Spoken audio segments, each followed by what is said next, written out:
Hey everyone, welcome to today's Tech Talk where we will be answering the question, why can't I paint my sprinkler?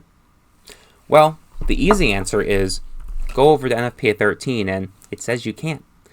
So let's look over at the 2026 edition of NFPA 13, over in Chapter 7, which are requirements for system components and hardware, which sprinklers are under that umbrella.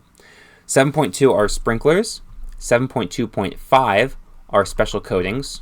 Oh, here we are, 7.2.5 special coatings. And then 7.2.5.2 painting. Sprinklers shall only be painted by the sprinkler manufacturer. That means that if you want to get something like a recessed sprinkler and you want that a nice color so it matches your ceiling and blends in nicely, reach out to your manufacturers. They typically offer those in a wide variety of colors, but do not paint it yourself. Let's talk a little bit about why we might not want to do that. So here I have my sprinkler as a demonstration.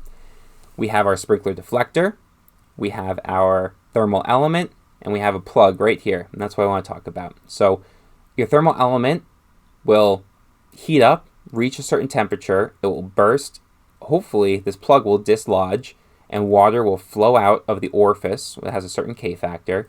It will hit this deflector, and thanks to the ridges on the deflector, it's going to shoot water both vertically and horizontally to distribute in an umbrella pattern over the fire. So what happens if we paint it? Well, if we paint the thermal element, there might be a delay in that thermal element activating. And if only this one's painted and the ones around it aren't, that means this might never discharge because the sprinklers around it might activate and not allow this to get hot enough to activate. So there's that. And if this is the sprinkler that's directly over the fire that you want to be, discharging and hitting that fire, then you're going to have a problem. We also have the plug.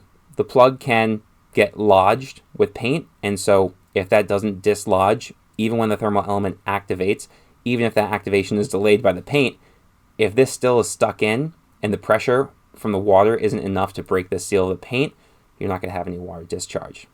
Finally, look at these nice grooves that have been highly engineered to make sure water sprays both vertically and horizontally to be able to distribute properly over the fire area.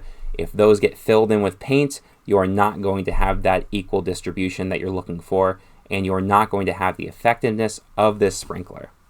So hopefully that was enough to convince you not to paint your sprinkler.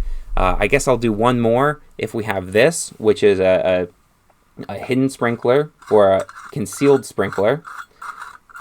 What this is it activates. There's actually solder on this right here. You can kind of see it near my finger. That will heat up and drop off. But if this is painted up into the ceiling, that solder will never drop off. That sprinkler will never be able to discharge water in the pattern that it's supposed to from that sprinkler deflector. So another good reason not to paint your sprinkler. Hopefully that was enough to convince everyone not to paint your sprinkler, giving you the code requirement as well as the reasoning behind it.